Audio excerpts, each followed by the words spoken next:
This week on the Destination Angler. All cutthroat trout, too, another thing they're famous for is their slow motion take, which is, I would say beyond painfully slow at times.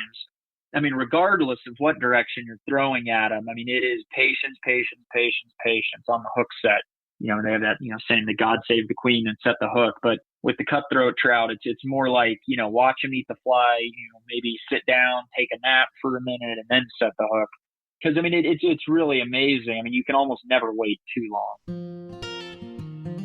Welcome to the Destination Angler Podcast, the podcast for anglers who travel. And I'm your host, Steve Haig. We go right to the source, the local guides and experts, to build your knowledge of top fishing locations around North America. It's a big world out there. Now go and fish it. I'm going away for a while, but I'll be back soon. Whoa, whoa. Hey, listeners, thanks for tuning in. If you're new to the show, be sure to hit that subscribe button so you get all the latest episodes on incredible destinations coming your way. And speaking of incredible, we're working on some exciting new episodes, like the lakes of Central Oregon, Penns Creek near State College, Pennsylvania, and Craig, Montana, and the Mighty Mo.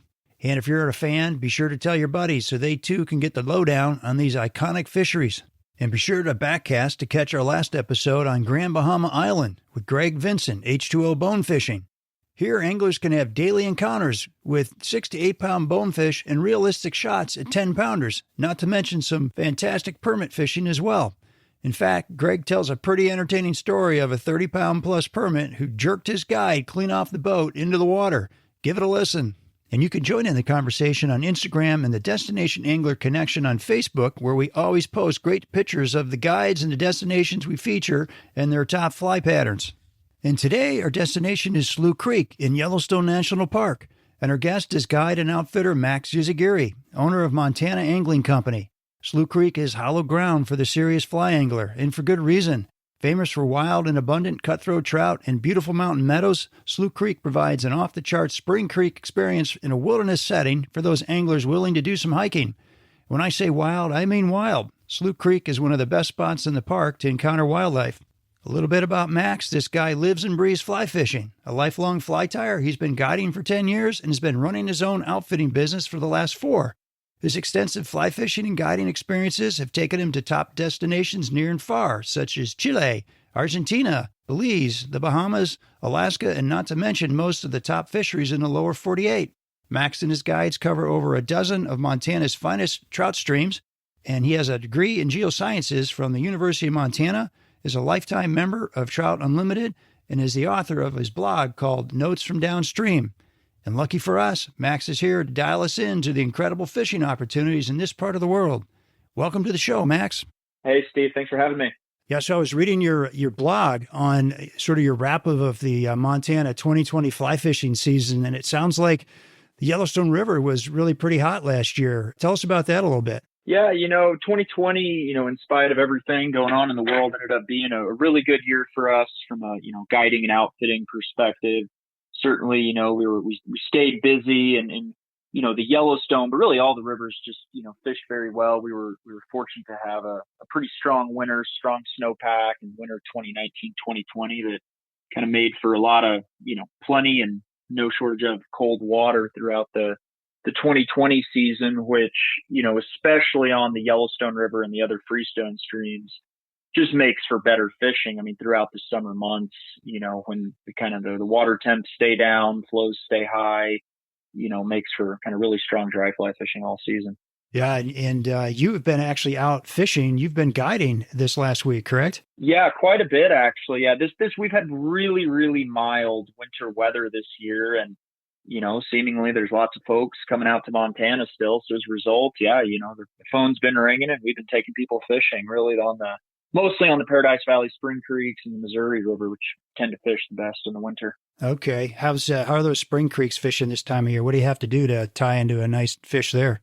So, the Spring Creeks run constant temperature year round. There's the Depew, Armstrong, and Nelsons that all run through Paradise Valley, and they're all tributaries of the Yellowstone River. And this time of year, you see lots of fish move out of the Yellowstone River and into those creeks to take advantage of the warmer water and consistent midge hatches. So really the midging has been I would say, as strong as it gets, mostly nymphing, with kind of a dry fly opportunity here and there. But there's, just really good numbers of fish in the creek right now, which, just makes for really good fishing. Yeah, fantastic. Well, hey, let's talk about Yellowstone National Park, because that's where Slough Creek is. But I wonder if you could give us, maybe the anglers that haven't been out there, give us a sense of what are the top fisheries in Yellowstone, if they decide to come out here. Yeah, absolutely. So, we're pretty fortunate here in Bozeman to, be within just a quick drive of Yellowstone and all the great fishing opportunities. We just, with, drive times being what they are and whatnot, primarily focus all of our guiding and outfitting on the northern half of Yellowstone Park. So roughly, if you draw a line from the Madison Junction across to Canyon, everything north of there is really what we fish. And so with that, there's kind of, the eastern half or the northeastern half and the northwestern half of the park, which are pretty two distinct sections. It's what we're talking about is the Madison River drainage versus the Yellowstone River drainage. And both fish extremely well, just at different times of year. The Madison River and all of its tributaries, the Gibbon, Firehole River, and then all the lakes and smaller streams that feed them. All fish well early and late in the season, so mostly June and October. And then, in the kind of the peak of the summer, we spend almost all of our time on the Yellowstone River and its tributaries, which, would be the Lamar River, Slough Creek, Soda Butte Creek, Cache Creek, and a number of other smaller streams that feed into all of those. And with that, pretty much it's just endless water, and the opportunities for dry fly fishing in the summer are pretty incredible with, I would say just willing native Yellowstone cutthroat trout that populate all of them. Yeah. Well, I love that northeast corner of the park with Lamar, Soda Butte, Slough Creek. And isn't Cache Creek is a tributary of the Lamar, correct? Exactly. Yeah. It's a tributary of the Lamar that's just a short hike upstream of kind of what we call the hitching post, maybe 2.5, 3 miles, to actually be fishing. And it's a much smaller stream. I mean, maybe even like, only half or a quarter of the volume of Soda Butte. And so you definitely, it has a narrow time window that it actually tends to fish very well, maybe from like the first week of July into about the middle or end of August. But it's a cool stream, definitely a hike to fish opportunity for, anglers that kind of want to get away from other people and have the opportunity for just really good dry fly fishing for cutthroat trout. Okay. How far up that Lamar Valley have you personally been? So, I've been myself probably 6 to 8 miles upstream of the hitching post, which is kind of where the Lamar leaves the river there. So as a day trip, call it, I haven't done any of the overnight camping trips. I know there's a lot of horse packing outfitters that go, way up, even, outside of the park boundary. And, it turns into a pretty wild place from what I understand. Oh, cool. That's great. And Soda Butte's one of my personal favorites. Just love that stream. Do you get a chance to fish that very much? It, as well as Slough Creek, are probably my two favorite places to fish in the park. And the girlfriend and I, we actually make an annual trip every year where we drive the Beartooth Pass, stay in Cook City, and then, take a couple days to fish Soda Butte for ourselves. And similar story where you just get, really strong hatches, great sight fishing for cutthroat that I would say tend to be surprisingly big given how small the stream it is. It's always amazing. Yeah. Coming across some really nice sized fish in that little stream. Yeah, no kidding. And these streams can muddy up in a hurry too, can't they? Yeah, absolutely. I mean, they're all true freestone streams that, the fishing conditions are always at nature's whim. I mean, all it really takes is, a quick rainstorm or, early, late in the season, even a runoff from snow that can, muddy it all up real quickly. Yeah. I've heard that, a herd of buffalo crossing way upstream could knock like a bank into the river and muddy it up. Do you think there's any truth to that? No, I can believe it for sure. Especially as you make your way upstream on the Lamar, there's quite a bit of geothermal features that you get that kind of soft, mushy, kind of muddy banks. Yeah, and absolutely.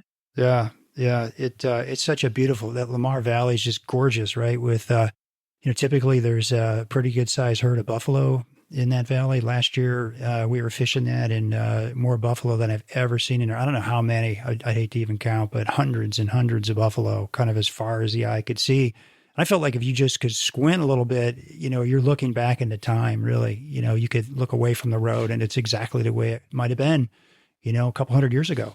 Oh yeah, absolutely. If you had to, paint a picture of the perfect Western trout stream as far as, having the high mountain peaks surrounding you, native, bison, and, it's pretty common too to see elk, hear wolves, even see a grizzly bear every once in a while. Yeah. It's hard to imagine a better place for a day of fishing than any of that whole area, really the whole Northeast corner kind of offers that. And, certainly as you go further up to the Soda Butte, you get the real high mountains that make for a pretty incredible backdrop for a day of fishing. Yeah. Yeah. And it's probably a good idea to carry a can of bear spray and keep your head on a swivel, probably more for buffalo than for other things, would you say? Yeah. And the park has even pretty clear guidelines on recommended distances, and so while, you should always try to maintain them, it is amazing how quickly even kind of the wildlife can sneak up on you. But especially in that Lamar Valley and up the Soda Butte, it's, as I'm sure you guys saw, it's truly amazing how many bison there are. And, all it takes is one getting in a, little bit of a fight with another, and, all of a sudden they're on top of you pretty quick. Oh my gosh. Yeah. Now, have you had any encounters with grizzly bears or anything like that since you've been out there? So yeah, definitely it's not every day that you're running into bears in the park. Sure. And, certainly if you're with a group of people making noise, kind of following all the safety guidelines, the chances of running into one really are very, very low. But as a younger fishing guide, there was a day where I was fishing with a gentleman on the Lamar River where, there's a spot that I like to fish a lot where you kind of park on a sort of a little bit of a high point right off the road, and you walk maybe a quarter mile, a little bit more than that, through a field. And then there's a kind of a cut bank you scramble down, and then you can get in the river, and there's a series of really nice runs you can fish. But from where you're fishing, you can basically see like the truck in the area you parked, but you can't really see the in-between and what's going on behind you. And, it was just a, day in the middle of the summer, good day of fishing. And, we were just kind of in the zone, not even talking too much, just kind of, doing our thing, fishing, catching a couple cutthroat. And I'll never forget, I just kind of turned around and, like where we had parked, it was just us, maybe, an hour before. And now there was, somewhere between 50 to 100 cars pulled over in that same lot with a bunch of people out, taking pictures of something. And, quickly I realized it wasn't of us fishing. And I kind of peeked up the bank, scrambled up, let the guy be. And sure enough, there was a grizzly bear, maybe, 30, 50 feet back from the edge of the bank. And, oh, fun. Yeah, it pretty quickly spotted me as soon as I put my head up. And I really don't think it actually maybe even seen us beforehand, but it was a weird situation too, because from our vantage point, it kind of really seemed like, then, it was us, bear, and then a whole horde of people kind of pushing the bear on top of us maybe. And I don't think anyone was really aware of the other. And so, yeah, we backed into the creek, had, made noise, had bear spray at the ready, and the bear kind of quickly trotted to the, sort of the edge of the bank and just kind of froze there for a second, sort of eyeballing us. And, I guess decided we weren't worth it and took off running downstream. So yeah, we had a good scare, and, needless to say, that was the end of the day of fishing. Yeah. Is that right? Okay. Your client had enough after that one, huh? Well, yeah, I think, you get lucky once, you don't push it. Right. Yeah, exactly. Well, I've been out there 5 or 6 times, and I've only even seen bears, not even grizzlies. I've only seen bears once, and that was last summer. We saw 5 in one day, 3 different occasions. It's the first time I've ever seen bears in Yellowstone. So like you said, they're not that common. You're kind of lucky if you see one, I think. Oh, absolutely. Yeah. Ideally from the comfort of your car. But, if you happen to see one on foot, it's always, makes for a good story after the fact, at least, and, every once in a while, though, there will be either a bison kill or an elk or something, just off the road. And that's when, you see a bunch of grizzly bear and wolves, as they're dealing with the carcass there. But but otherwise, really, it's definitely, the exception rather than the norm to, run into bears. Yeah, for sure. Yeah, I was out there years ago. First time I was out there was with my son, and he was only 12. And he could fly fish for about 2 hours and he sort of lost interest, even though we were catching fish, and he sort of wandered off and I lost track of him. And so I, dropped my stuff to go look for him. And I found him building sandcastles in the bank on Soda Butte next to a half-eaten elk carcass. Oh, yeah. So I'm like, Peter, come on over here, Peter. Let's get away from that thing pretty quickly here. So, but have not seen half-eaten elk carcasses since then. I've been out there many times since. So, hey, tell us about maybe the upper Yellowstone River. Don't you fish that a little bit too, right? Over the course of the season, we'll fish really all over that northeast corner, and that upper part of the Yellowstone River is actually, it's getting more into like the central's end of the park or middle of the park, where we're fishing downstream from, basically the fishing bridge. There's an area you can't fish. You're legally not allowed to, but then there's a stretch you can, and then there's what they call the Hardy Rapids, same thing. There's a little area you can't fish, and then down to, the Nez Perce campground.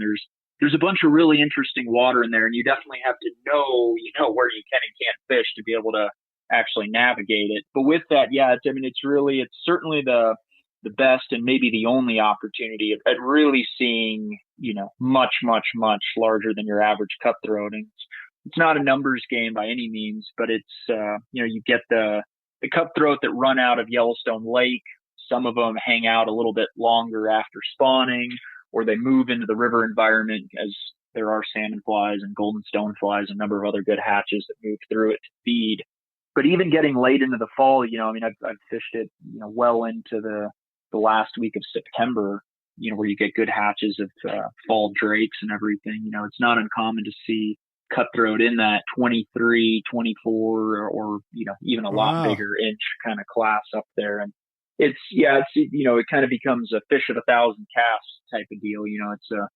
It's a big river, and you can only cover so much of it, but it's a pretty unique opportunity, certainly, to see those really nice sized trout. Are the Yellowstone cutthroats coming back? I've heard stories of all the problems with the lake trout. Are they turning that situation around? Yeah, absolutely. I think now they've re-allowed the use of motorized boats on the lake. They have some where they tag the lake trout, so then when they're spawning, they actually go net them to try and remove them and improve cutthroat longevity and spawning capabilities.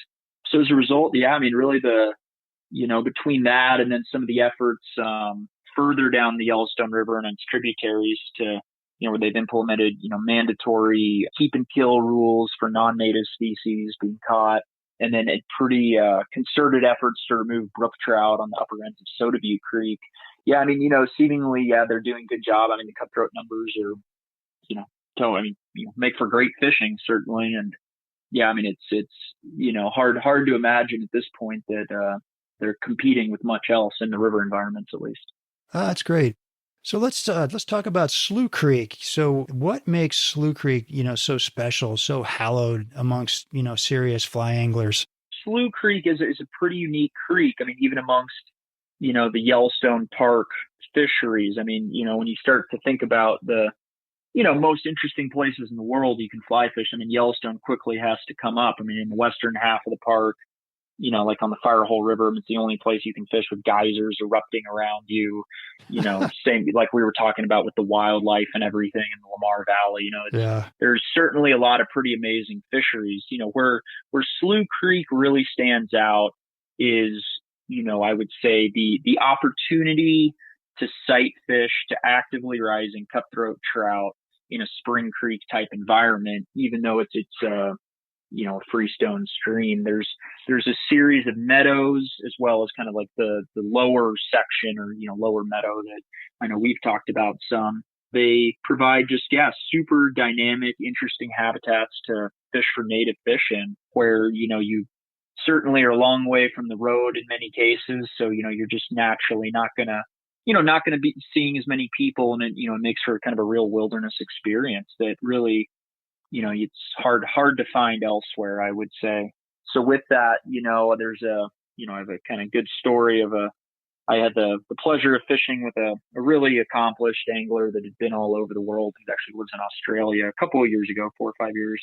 And over a series of, I don't remember exactly, but 6 or 7 days, we basically fished all over the park, with kind of the last 2 days. We spent a day on the lower meadow of Slough Creek, and then, another day hiking into the second meadow of Slough Creek.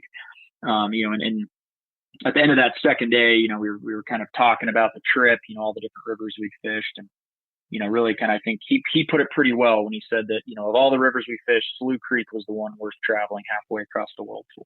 Oh, no kidding. You guys must have had a pretty good couple of days there. Yeah, we had pretty fun. It's certainly guiding. We fish with anglers of all skill level, and it is always a treat to, get to fish with someone who's a really accomplished angler. And we caught a couple trout over a week, I would say, and had a really fun time as well. I'll bet you did. You probably made a good friend with a guy in Australia now. Absolutely, yeah. Big fly fighter, custom rod builder. And so maybe I still exchange emails there once in a while. Oh yeah. Oh, that's great. Maybe I'll come back. Orient us a little bit. So where is Slough Creek in the park? Like, how do you get to it? Sure. So Slough Creek is one of, call it the major tributaries of the Yellowstone River drainage. I mean, it feeds into the Lamar River, which then feeds in.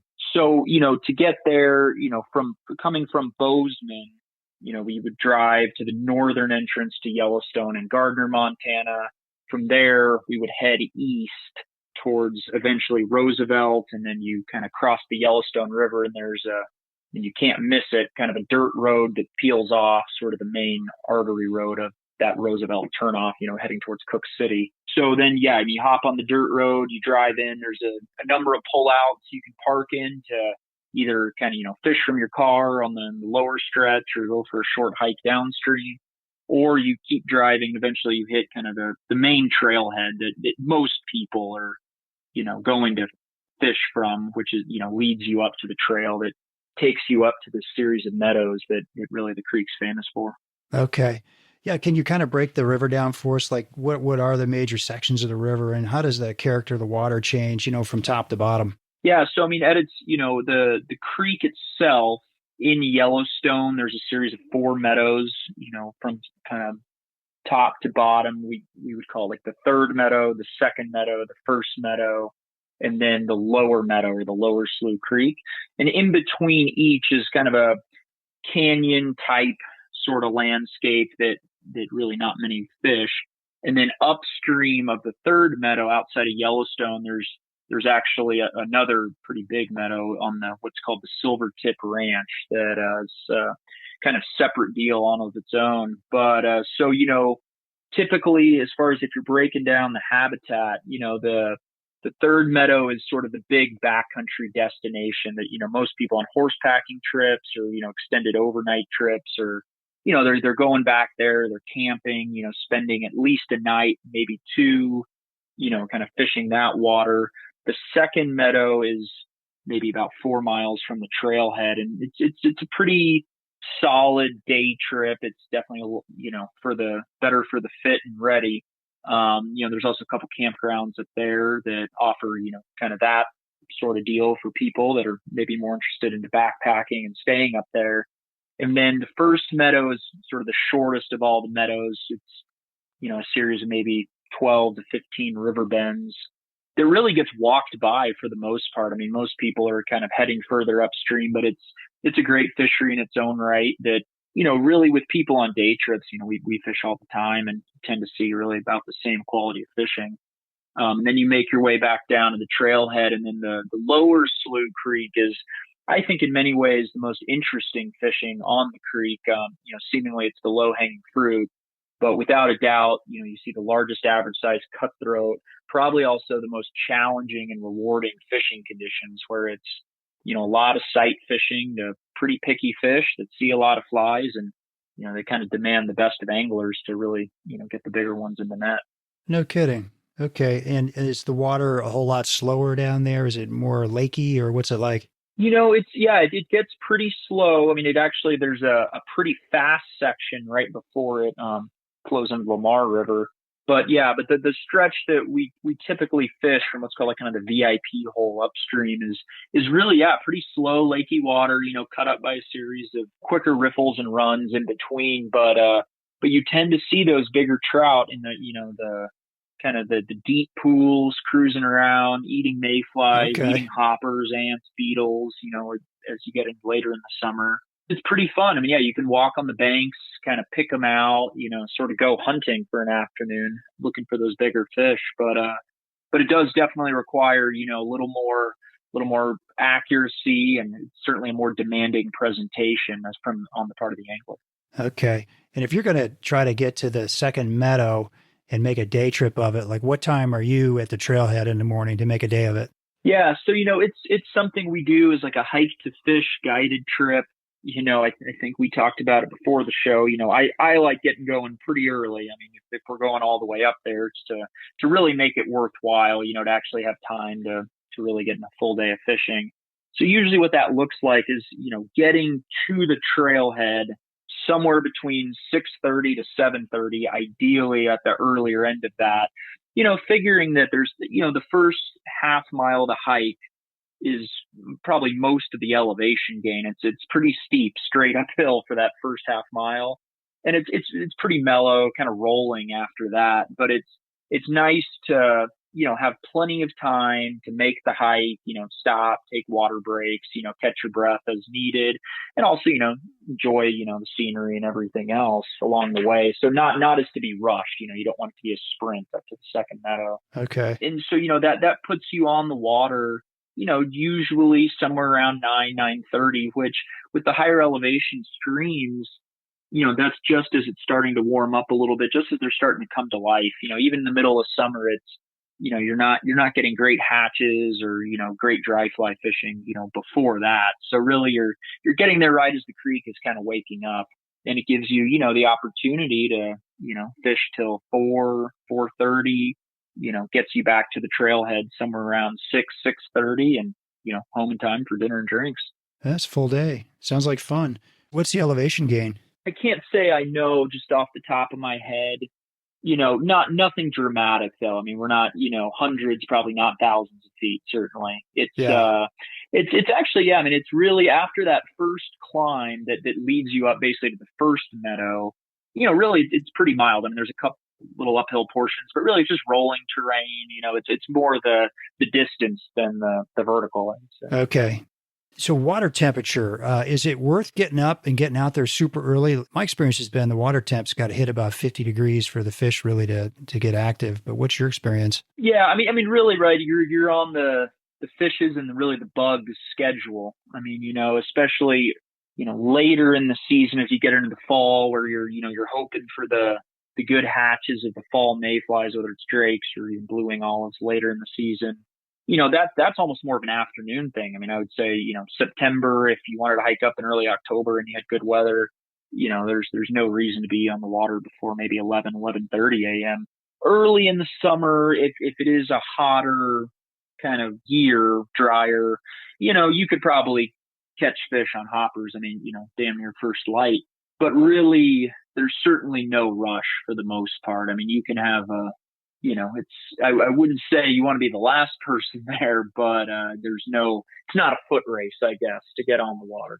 Yeah. And so in terms of crowds, kind of set our expectations, like, does it get crowded, and what's your strategy to kind of avoid the crowds? Yeah. So and I think, you could apply this to really all of Yellowstone Park, right? I mean, the closer you are to the car, the more people you're going to see, and the further you get away, generally speaking, the less people you're going to see, with really the primary exception of that being kind of the way the meadows work out in the upper end of Slough Creek. It really the third meadow, because of horse packing trips that go in there, there's some pretty, established campsites that people camp at and everything. It can actually, from what I understand, get pretty busy pretty consistently, even though you're way back there. But certainly, I mean, with like the second meadow, I mean, there's, it's crowding or something like that is like never an issue, but it's not uncommon to, see someone up there camping. Really, I think what most people forget about with Yellowstone, though, is that most people visiting Yellowstone are actually not coming to fish. So you may see people, but the fishing pressure on those, certainly in the first and second meadows is often, non-existent, really. There might be people hiking around, doing other stuff, but maybe they throw a line in the water for a second, but it's never affected a day of fishing. The lower end of Slough Creek is a little bit different. We're there you can fish pretty close to a vehicle. So with that, there is a series of really nice runs that are closer to the trailhead, closer to the pullouts that definitely get a little more pressure. That being said, there's plenty of water always for everyone. And I would say, just a little bit of courtesy goes a long way to getting into water that you can fish. Certainly just there's someone else, goes a long way to just say hello and mind if I hop in or cross the creek, and you'll be able to find plenty of water to fish. No worries. That's great. And these meadows are miles and miles long, right? Exactly. Yeah. Yeah. I mean, as well, the first one isn't, as much, but yeah, I mean, the second meadow has, yeah, I mean, literally, miles of water to be able to fish.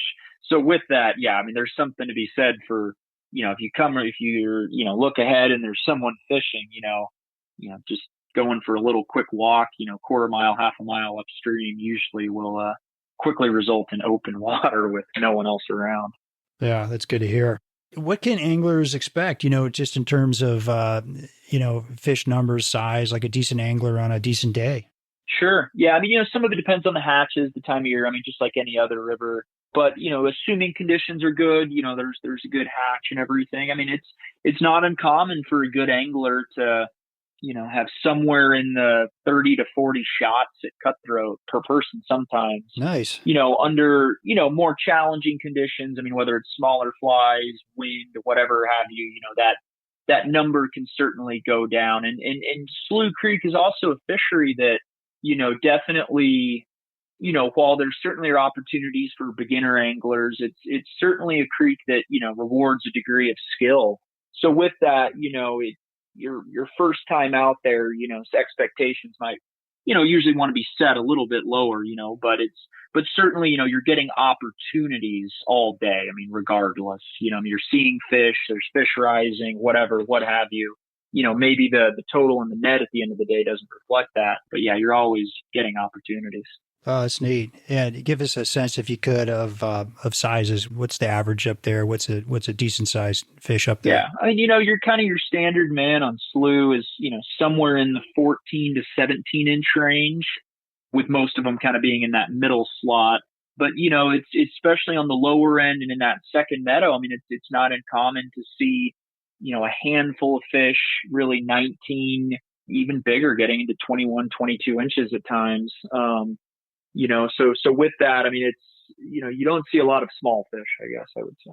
That sounds like fun. I think I want to head out there next year. It sounds like a blast. Yeah, well, absolutely. And it really is. I mean, I mean, when you start to talk about, fish numbers and size, I mean, I think Slough Creek is one of those places too that, the whole experience, I mean, definitely goes, beyond just catching fish. I mean, it's kind of like you're saying with the Lamar River. I mean, you're seeing bison, you're in the middle of nowhere, surrounded by mountains. It's, while the fishing is, certainly part of it and important, it's just a pretty incredible place to spend a day. Yeah. There's different measures of success than fish size and numbers for sure when you're in a fishery like that. Absolutely. So, all right, well, let's talk about you, Max. So, congratulations on being an outfitter in Montana. Tell us your story. How'd you end up doing that? So this will be 10 years as of this year guiding and 4 years outfitting, kind of, running my own business. With that, I kind of had certainly a roundabout way that I ended up becoming a fishing guide in Montana. I grew up in actually far south Texas in a family that, my grandfather was a rancher, and, we did a lot of hunting and fishing growing up, to say the least. Got into fly fishing, pretty young enough that, I maybe don't even remember my first time, actually going, and fly tying soon after, kind of had the reverse entry into fly fishing. Most people, I think, start, trout fishing, whether on the East Coast or in the Rockies or whatever. But, we grew up on fishing the lakes for bass and sunfish, and fishing the Texas coast for, redfish, tarpon, and snook. And, certainly got a pretty incredible experience getting to do that as a younger kid. And I ended up in high school, I kind of, befriended some of the people at the local fly shop and ended up transitioning into a job there, and then kind of after I wrapped up high school, I was looking for kind of something to do, and had a friend that lived in Livingston, Montana. And so it seemed like at the time, a good enough spot to go check out, and, got a job working for a fly shop on the Yellowstone River there when, I was 18, that quickly transitioned into guiding. And, I kind of, as a young guide, sort of had the opportunity to work for, really some of the older, more accomplished outfitters in the area. One, the guy on the Yellowstone, but then also an outfitter that owns and runs a fly shop on the Madison River, and then another on the Missouri River that also operates on the Bighorn River. That it really gave me a chance to get on water and get, a lot of experience and days under my belt as a pretty young guide, and maybe you didn't really want to be on the boat with me that first year, but but I was out there anyways, and doing my best and trying my hardest, and really kind of spent my first 6 years guiding, just really trying to learn as much as possible, about all the different area rivers and the way our season works. I was able to kind of guide the tailwaters in the spring, and then, transition to guiding in Yellowstone Park and the Bozeman area Freestone rivers in the summer, and then kind of back to the tailwaters in fall, and, then doing some other stuff in the winter. But yeah, I really was just super fortunate to kind of get a gig and sort of stick with it, and was given an opportunity, maybe, younger than I should have been, but, kind of now I'm still here. And, I went to the University of Montana along the way and got a degree somehow, but, but fishing's sort of what it's fished your way through college. Yeah. But really fishing's kind of, was always there, and really the ultimate plan the whole time, one way or another. Okay. So what does a more experienced guide know that a younger guide doesn't? Oh man, I mean, really, yeah. From there, there's endless stuff. You think you know it all, at least, maybe after your first or second year, but years 4 through 6, I think you learn the most. I mean, a lot of it, is certainly right. Learning your resources, understanding the rivers, the hatches, the fish, that part of it. But then, really, I mean, I think what you learn is really, just how to, be with people. I mean, from all different walks of life, and, spend a day on a water with, over the course of the year, a couple hundred people that have maybe, different priorities, motivations, skill sets and whatnot. And that's really what, you learn is, really, just all, I don't want to say dealing with people, but it's, just kind of, how to really appreciate every day with different folks. Yeah. I mean, do you get better at sort of sizing up anglers and maybe asking the right questions in the morning to really figure out what's going to make it a successful day? Yeah. And that's, and I think, you learn pretty quick guiding or you stop guiding, right? That, it's the day's success, is different for every angler. And it's not about, trying to make it about yourself as the guide and measuring it by your own standard. But setting people up so, whatever their definition of success is, that you meet that goal, and for a experienced angler that's seen it all, I mean, that might be something totally different, right? Than family that's their first time out fly fishing, and, maybe catching every fish in the river isn't as important as, just kind of making sure everyone has fun and kids are happy and everything else. And it takes, that's the hard part of guiding, I think, more. They're not hard, but, the part that takes time to really figure out. To develop a little bit. Yeah. Can you tell us, do you have a most memorable fish or a day on the river? I've had a couple, but certainly, there's a couple days with just some anglers, that I fished with for a really long time now that stand out. One in particular, actually on the Missouri River, with a gentleman that I've fished with a bunch over the years, where, it just kind of, he's a guy we fish together somewhere in the 15 to 30 days a year range. And, we've been able to fish all over the state. And I would just say, after years and years and years of, really good fishing, and, we finally sort of had the day where just kind of the stars aligned, and, it just seemingly, you could do no wrong, I would say. And the Missouri River is a pretty special fishery in that, it's certainly, you could get probably the biggest average size fish in a river environment in the state of Montana. And, when you hit it right, there's, maybe nowhere else in the world you'd rather be. And we had one of those days, where kind of seemingly every big brown trout on the river was, not only on the feed, but looking up and ready to eat dry fly. And, at the end of the day, it was, pretty incredible. Just, especially after, it's kind of, becomes hard to describe, after guiding, fishing with someone for a long time, obviously, you become friends and, I remember the first time I fished with him, to say the least, it didn't go as smoothly as that day. And, to really see a guy put it all together and then, get treated to that sort of once in a lifetime day is pretty special. And as a guide, that's really what's, the most rewarding experience is seeing an angler develop, forming a friendship with someone and then, having those days on the water that kind of, make the tough days in between, totally worth it. Yeah, that's cool. I always wonder what the conversation is when you come home at the end of the day. Honey, how was work? Or is it more just how was the fishing?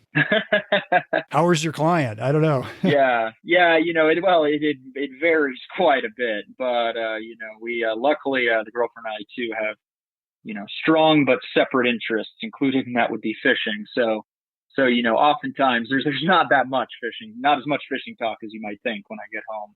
But I keep it pretty short, I guess. Okay, I got you. Well, in all your years of guiding, so what do you notice about the top anglers that you take? Like what are they doing differently? Is it they're better listeners, they're better learners, or are there certain things that they do that you just notice other people don't? Yeah, absolutely. So I think there's two things that really separates good from great anglers on a guided trip. And it all ties into, that ability to learn. I mean, the first thing being listening, right? I mean, ultimately, if you're, hiring a guide, it probably goes a long way to maybe listen to what they have to say.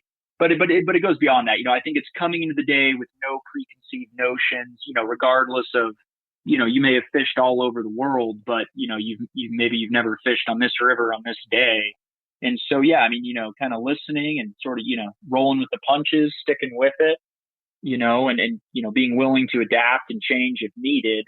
But then the other part is, and this is more something, that I've noticed, with people that do come back, every year to fish, is that it's really taking the time off the water, honestly, to practice. I mean, right. I mean, you kind of, when it comes to casting, developing your cast presentation, we can go over a lot in a day on the water and, make strides, improve and whatnot, especially at kind of the lower end, if we're just learning how to fly fish. But, to really become an accomplished, caster, angler, you do have to put in the time off the water. I mean, as right, cheesy as it seems, I mean, it's setting up the hula hoop in the front yard and, false casting and, working on your 35 to 50 foot presentations. And, whether you have, that's something that everyone can do, right? Whether you fish 50 days a year, 100 days a year, or maybe you take one trip out west every year, for 2 to 4 days, the anglers that I've seen that have really improved and come to really appreciate the full experience are those that kind of really have, taken that extra step to, practice their casting, maybe get into fly tying. I mean, even just reading some of the great fishing books. I mean, it's amazing, how much that can, at least just make you understand kind of the idea behind things a little bit more. Okay. Well, I thought we'd zoom out for a minute and just talk about cutthroat trout as a species, because they really do For sure. act. I mean, their behavior is different than rainbows and browns. I mean, all three act a little differently. And since these are really cutthroat fisheries we're talking about, I thought maybe you could kind of take us into the mind of a cutthroat and give us a little bit, what anglers should keep in mind when they're fishing for cutthroat. Yeah. So, cutthroat trout are, pretty interesting. I mean, obviously, like the Yellowstone cutthroat has been in the Yellowstone River drainage and all of its tributaries for a really, really long time, since, the last ice age, I guess. And so as a result, they've really come and have adapted to the hatches that those rivers bring naturally, and so but with that too, they're also maybe a little more delicate trout than like, say, the rainbows and brown, a little less hardy. So, typically like in the Yellowstone River, if you're fishing dry flies, you're fishing for cutthroat. I mean, that's kind of the name of the game. And that's what cutthroat trout want to eat, especially in the summer and, even into the fall months. So with that, if the goal is to catch a cutthroat, you do have to think like a cutthroat. And, to me, thinking like a cutthroat means, finding the water where bugs on the surface or near the surface are being brought to you with pretty minimal effort. I mean, we kind of joke that they're sort of like a lazy trout, right? I mean, they hang out a lot of times in kind of, the water you might never think twice about, deep, slow runs that, they can be just sitting there sort of looking up, picking off food as they see fit. So, whereas, oftentimes like in the summer, you might find rainbow trout, and especially like in the riffle, I mean, in the faster water at the top half of the run. It's not uncommon with cutthroat to find them in, the lower halves of the run, or, in the kind of the slack margins off banks, kind of on the lower ends of inside bends, in the really, really big slow pockets. I mean, when I think of the Yellowstone River, kind of the stretch that we float a lot, there's a Yankee Jim Canyon as kind of a whitewater stretch that you think of as really fast water, but really it's extremely slow water punctuated by like 4 moments of really fast water. And it's a stretch that, I spend a lot of time on in the summer. That's really fun fishing for more reason than just cutthroat, cool canyon and whitewater and everything. But it's, you see, an unbelievable amount of variety in that canyon, rainbow trout, brown trout, and cutthroat. But it never ceases to amaze me how consistently, on the outside run and part of the run in the fast water up against the hard banks, it's rainbows and brown trouts. If you pull the raft into the big back eddy that's 50 feet wide, 100 feet long, that, there's foam and seemingly no current and just kind of, stuff stewing around in it, life jackets from, rafters that have flipped or whatnot. That's where you find the cutthroat. I mean, it's and a lot of times a lot of them too, it's not uncommon with cutthroat. When you find one, you find, sometimes a lot more.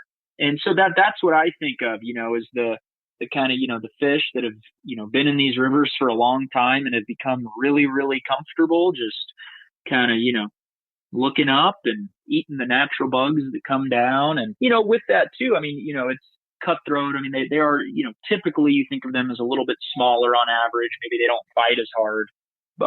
That's kind of the other part of it. But, certainly you can't, paint a picture of a prettier fish. And oh my gosh. Yeah. Right. I mean, the Yellowstone River drainage is really the only place you can still fish for native Yellowstone cutthroat. And, we have anglers that come from, all over the world just for that sole purpose. And, it's as classic of a dry fly eating trout you can find, really. Yeah. Well, I've caught some cutthroat with some just wild, coloration on their sort of their gill areas, just bright red, just really beautiful. Yeah. As you make the way up the river, as you eliminate the rainbow trout and the brown trout, I guess really just the rainbow trout that can, interbreed with them. It's amazing. Yeah. I mean, they only get more and more colorful, like the closer you get to that lake. And, by the time you get up there, those lake fish that come out are, they're bright. They look like, like goldfish almost. They're bright yellow with orange and red. It's pretty amazing, really. So what about on Slough Creek? What would you be looking for on Slough Creek to do well up there on cutthroat?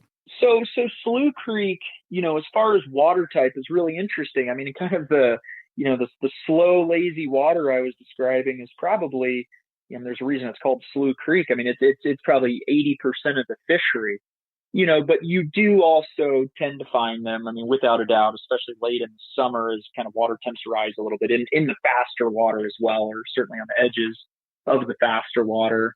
But yeah, I mean, a lot of times you'll find them in the 6 to 8 or more feet deep kind of pools that are just slow moving cut banks that, normally maybe you'd walk right by or maybe think there's like a smallmouth bass swimming around or something. But, but that's where, especially, if you do get a really good mayfly hatch and a spinner fall to follow, that those bugs will just, be sitting there for the taking. And the patient angler that's willing to walk the banks and really take their time, just watching and waiting for, those bigger fish to come to the surface. I mean, that's where you find them, is anywhere you get that kind of just easy picking water for them that they can just, spot their fly and go towards it.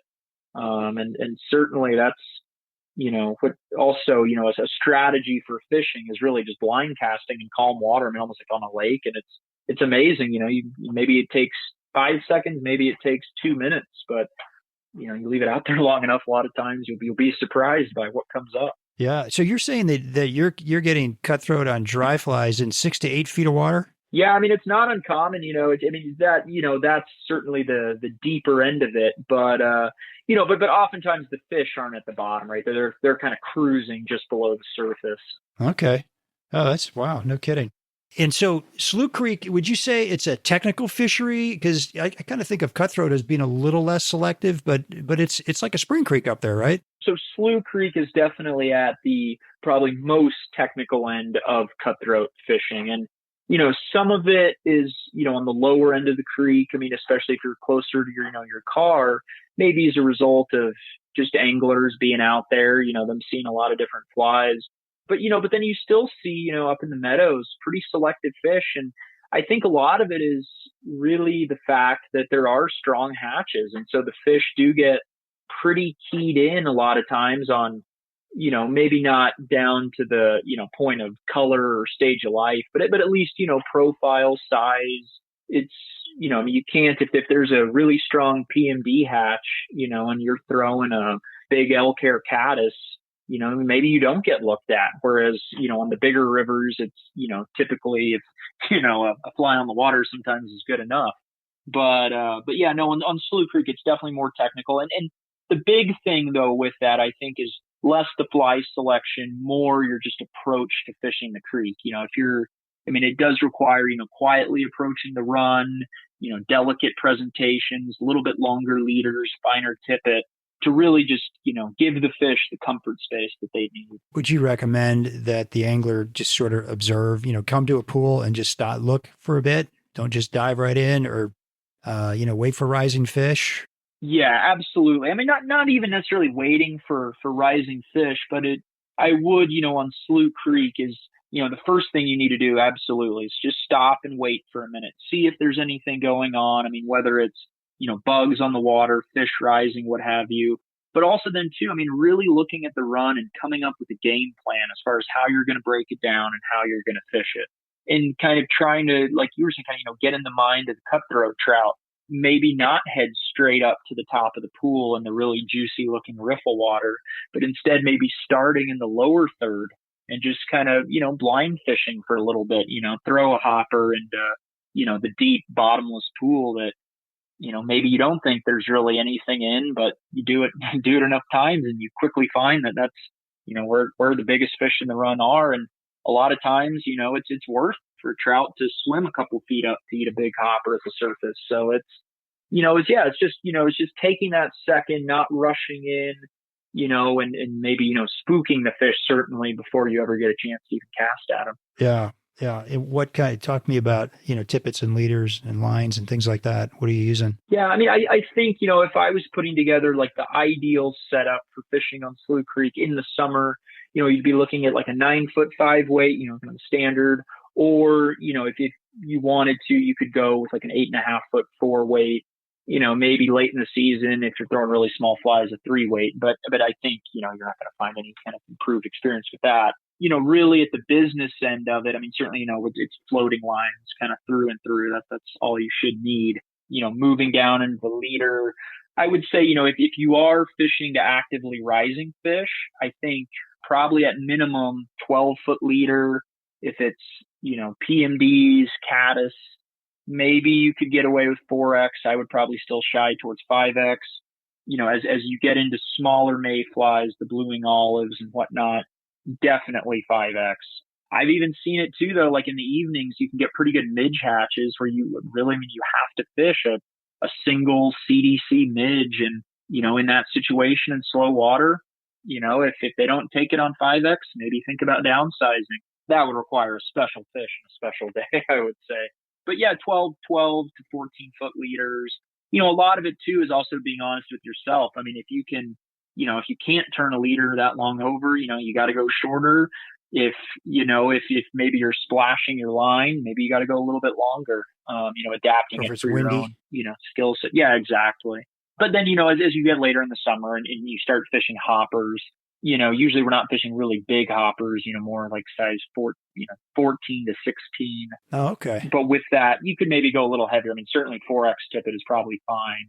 most days you could probably get away with 5X, but if you're fishing ants and beetles, a little bit smaller. So it just, a lot of it depends on the hatches and whatnot, but I would say, like most other trout fishing, a 9 foot 5 weight, if you're just dry fly fishing, an 8.5 foot 4 weight, 4X, 5X tippet for dry flies, nothing out of the ordinary there. Okay. Any, techniques that you are teaching for people to be successful up there, in terms of types of casts or mends that they're doing? Yeah. So definitely if you're fishing to actively rising trout on the Slough Creek, ideally, you can deliver the fly with a downstream presentation. Much like you would on a spring creek or a technical tailwater fishery. You can, in the faster parts, the riffles and the top half of the run, you can usually throw upstream and be just fine. But as you get into that slower water, we are talking about, downstream presentations, ideally with a reach cast, but at minimum,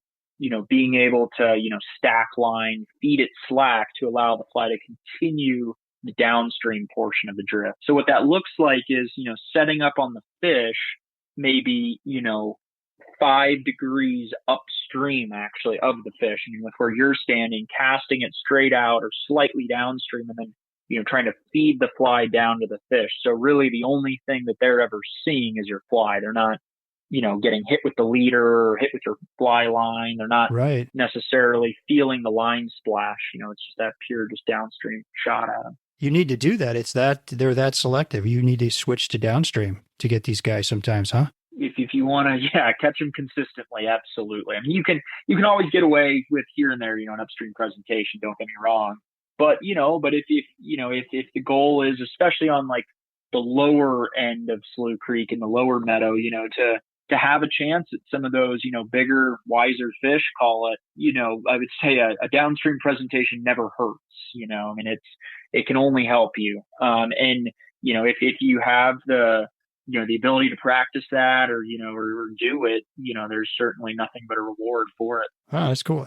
So tell me about the hook set on a downstream presentation. Like, are you losing a lot of fish, kind of pulling it out of their mouth, or is there something that you're doing to get better hookups? Yeah, well, so all cutthroat trout too, another thing they're famous for is their slow motion take, which is, I would say beyond painfully slow at times. So, regardless of what direction you're throwing at them, it is patience, patience, patience, patience on the hook set. It's, they have that, saying that God save the queen and set the hook. But, with the cutthroat trout, it's more like, watch them eat the fly, maybe sit down, take a nap for a minute and then set the hook.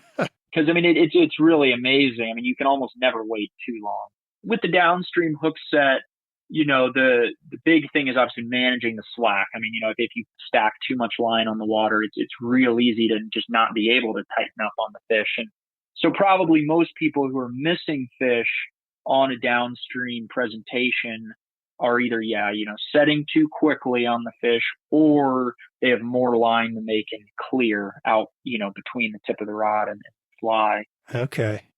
So with that, patience, a lot of patience goes a long way with the cutthroat trout, always on the hook set, but also just really, is just really managing, the slack on the water, too little and the fly is going to drag, it's going to sink, tighten up before it gets to the fish. Too much, when the fish does eat it, you won't be able to clear it. So it becomes, a pretty tight kind of balancing act, maybe more so than you would have with an upstream presentation. Okay. And when you were saying, stack men and get a lot of line out and let that continue downstream, what worries me about that is when you pick the line up, are you going to put a bunch of fish down because your line just, went across a whole bunch of fish? Maybe I don't know. What's your thoughts on that?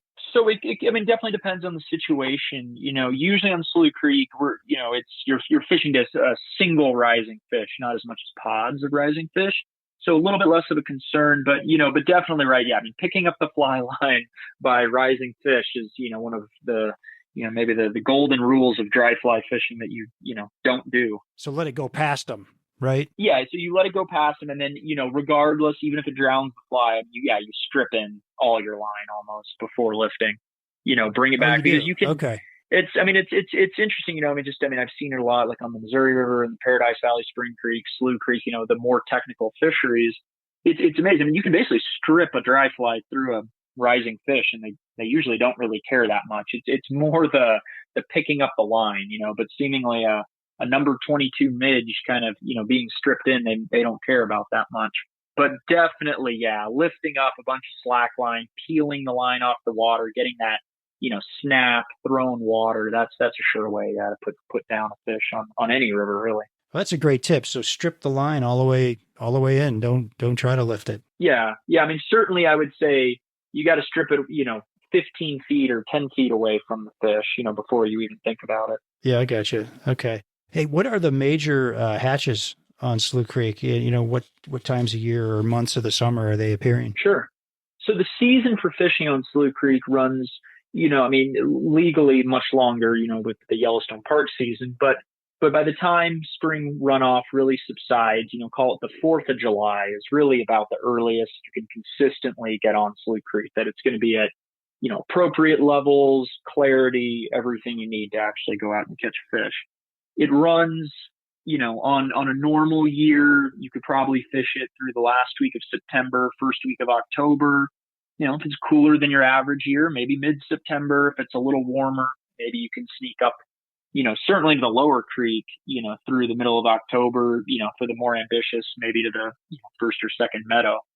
As you move through the season, luckily, Slough Creek really does have a bunch of pretty phenomenal hatches. When we first get on it in July, you're seeing the pale morning dun mayfly, a variety of summer caddisflies. That kind of quickly transitions into actually pretty good hatches of little yellow Sally stoneflies. Oh, cool. That actually make for really some of the more exciting fishing. And that's when you see the fish really push into that little bit faster water, it seems like, which can kind of make it a little more forgiving maybe. And then, as we move later into the year, it turns into a terrestrial fishery midsummer where, like, I mentioned maybe you see some midges here and there hatching like in the evening. But really, primarily, what you're fishing with are ants, beetles, and then eventually hoppers as you make your way into August. But with that, it's not, you're not seeing hoppers on the water necessarily on any given day, but the fish are always in there looking for them, right? Falling off the banks, what have you. As we move into the fall, the bugs, you start to get hatches again of mayflies. First, you get the fall drakes, which are actually a pretty big fly, somewhere in that number 10 to 12 range. Then at some point in September, usually after the first cold front, you get hatches of, and this is, I guess, a hotly debated issue. Some people call them gray drakes. Maybe technically they're a very dark, fall green drake. It's, I'm not going to get into that debate, but we'll call them gray drakes to make it easy. That hatch on Slough Creek as well as all the other rivers in Lamar Valley. So like Soda Butte has a great hatch of those gray drakes as well. And then late in the fall, if with the right conditions, the right weather, you will get hatches of blue wing olive mayflies that make for, probably some of the more challenging fishing of the year. And, as we get later in the year, the creek gets really low, really clear. The fish have seen, a handful of flies at this point. The bugs are small. So it's actually, for the masochistic anglers among us, it's actually really fun fishing, but it's, I'll bet. Certainly, a good challenge to say the least. Yeah. What are your top confidence flies, sizes, colors, that kind of thing? Yeah. So with, I would say if I had to pick one fly to fish any day on Slough Creek, it would be a number 18, either Parachute Adams or Purple Haze, which is kind of the modern interpretation of it. But really, a well-presented number 18 Parachute, small little mayfly gets eaten just about all the time. There's a better fly on a given day, but you can always go out and catch fish with it. After that, it would have to be probably just a small black beetle, honestly. A number 16 little foam, just black beetle, kind of plain Jane. You could, same thing. Any time from the maybe 10th of July through the second week of September, you could do no wrong with the black beetle. regardless of anything else happening on the creek. Yeah. What size are those midges?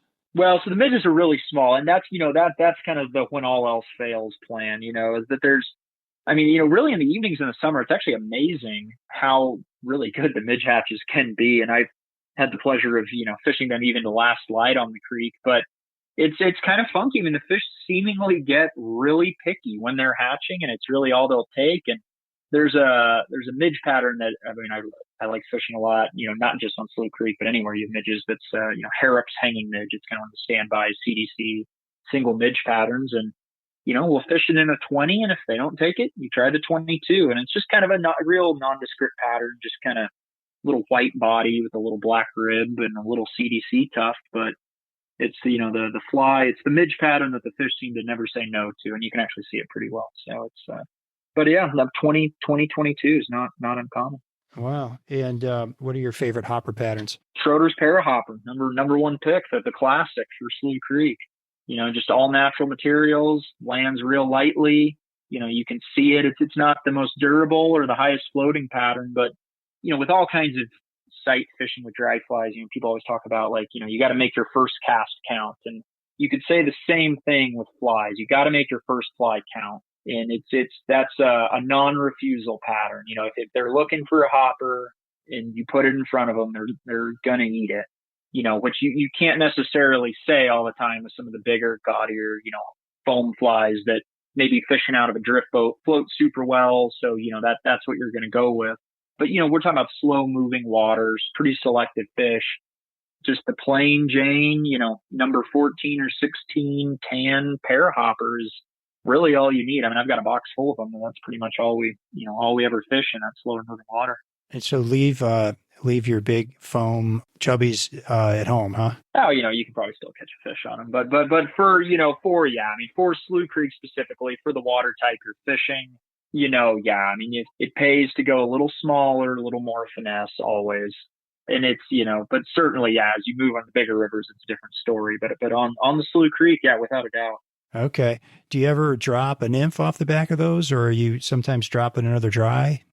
Pretty rarely on Slough Creek. It's just not, usually it's just honestly not necessary. But that being said, there are times, you put a little glass bead pheasant tail off the back, or even like when the blue wing olives are going, you can fish like a sunken RS2 or, just below the film, like a little blue wing olive emerger.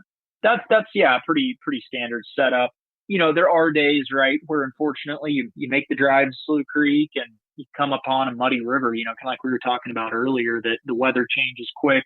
Maybe a herd of bison crossed upstream, who knows, right? And that's a little different story. But I have found that, like everywhere else in the world, an olive woolly bugger always seems to catch a couple even in mud. That's always the, I hate to say it, but that's always the backup plan. If all else fails, usually stripping a little olive woolly bugger is going to find a fish or two.